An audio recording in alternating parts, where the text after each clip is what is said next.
U.S. battle for Congress is turning out to be a nail-biting one. Democrats have dashed the Republicans' hopes of a red wave. For now, let's focus on Ron DeSantis. The 44-year-old politician has become the Florida governor for the second time. Before that, he was part of the lower chamber for 5 years. Over the last few years, he's become a prominent member of the Republican Party. He's garnered support from his people and his fellow members, so much so that he could be a potential contender for the next presidential election. But this hasn't gone down well with Donald Trump at all. The former president has not officially stated his candidature for the 2024 polls, but with DeSantis's voter base growing, Trump certainly feels threatened. And on more than one occasion, he's made it clear. He's already called the governor's decision to run for office a big mistake. Trump even threatened to release unflattering information about DeSantis. Just this week, Trump visited his home state of Florida to campaign for the Republican contenders. But while trying to make a push for DeSantis, he couldn't stop with his insults. Listen in. Yeah, we're putting them up. We're winning. We're winning big, big, big in the Republican Party for the nomination like nobody's ever seen before. Let's see, there it is, Trump at 71, Ron DeSanctimonious at 10%, Mike Pence at 7%. Oh, Mike's doing better than I thought. Liz Cheney, there's no way she's at 4%. There's no way. Even in today's victory speech by the former president, most Republicans were cheered and congratulated for winning, except for Ron DeSantis, the same man that Trump actually voted for in this election. The Florida governor has been tight-lipped about a potential presidential run, but speculation has been rife. In today's victory speech, he in fact hinted towards a long future. He said the fight has only just begun. I am honored by your support, and I look forward to the road ahead. I have fought the good fight. I have finished the race in this first term, and I have kept the faith, and I have only begun to fight. God bless you all. Thank you very much. Thank you for a historic landslide victory. All right, let me go back to Susan, Jessica and Jason Thompson at this point. Susan, to you first. It is amazing, even before all the votes have been counted in these midterm elections, before we even know who's going to be in control of the Congress, you almost have a Republicans versus Republicans situation in the state of Florida. Donald Trump is being Donald Trump all over again, almost hurling insults at a fellow Republican who, it seems, does harbor the ambition to run for the White House in 2024. People seem to think that Trump is already feeling threatened.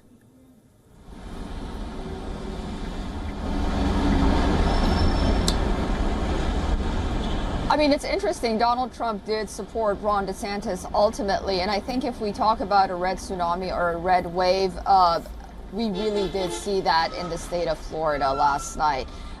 Florida is no longer a purple state. Florida is all out red.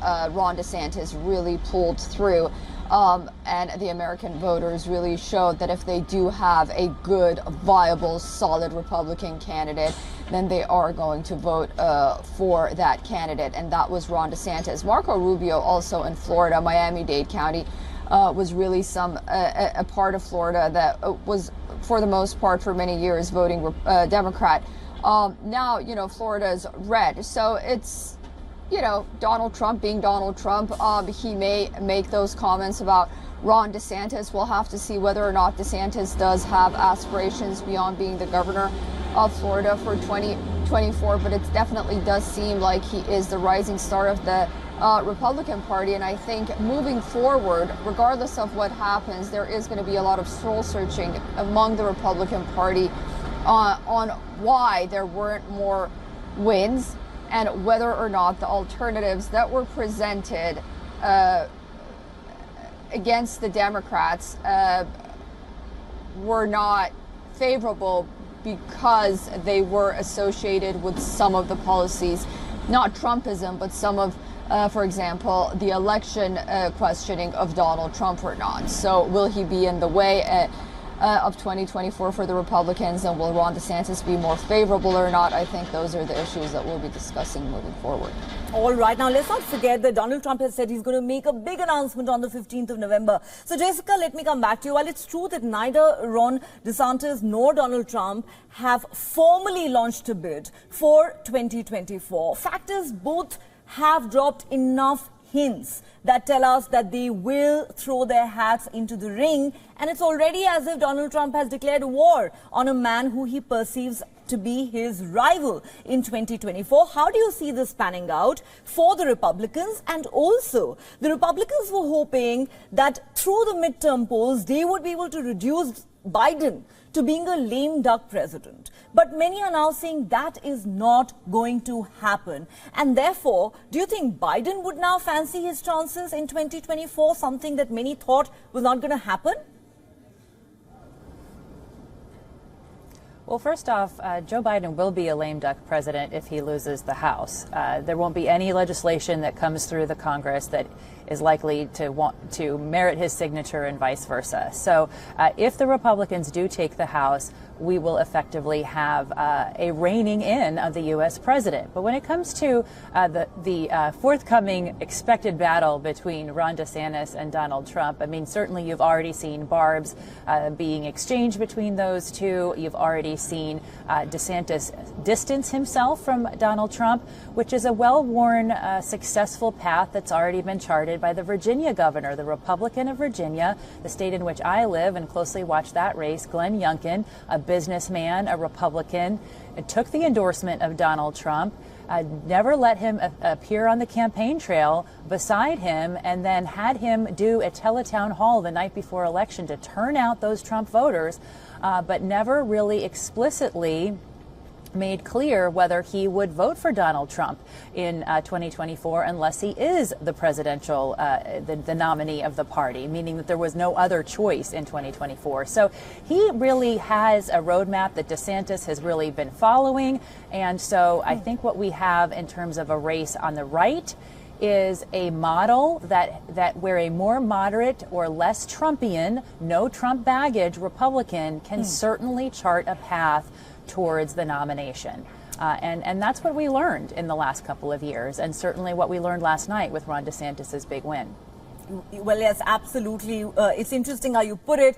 A Republican candidate who's less Trumpian, and of course, Susan describing him as the rising star of the Republican Party. Final question to you, Jason.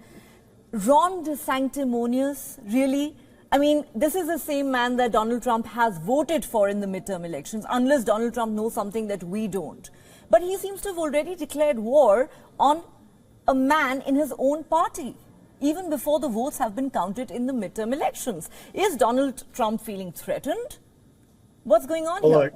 The fact of the matter is Trump he's just not loyal to people who've supported him in the past. And he has a history of that. And if he wasn't worried, look, the soundbite you played where he called him DeSanctimonious, that was before the election. That was while DeSantis was running, a Republican governor running for re-election. And he made that comment about it. And then in the meantime, yesterday we saw DeSantis just, basically everybody in Florida loves him at this point, right? Every section that, I've heard these percentages this morning, and it was just incredible about every, how they break them down into each group. Every group, to a certain extent, likes him. And that's why he won by such a large margin. Yes. And if Trump wasn't worried before, which I think he was, he certainly is worried now after DeSantis' huge win. Okay, that is a candid admission coming from a Republican that even if Donald Trump wasn't worried earlier, he is worried now, given how Ron DeSantis has had such a huge win in these midterms. Therefore, is it now going to be DeSantis versus Trump as far as the Republican Party is concerned? We'll have to wait and see. But on that note, Susan, Jessica and Jason Thompson, thank you so much for joining us on the show. The midterms in the U.S.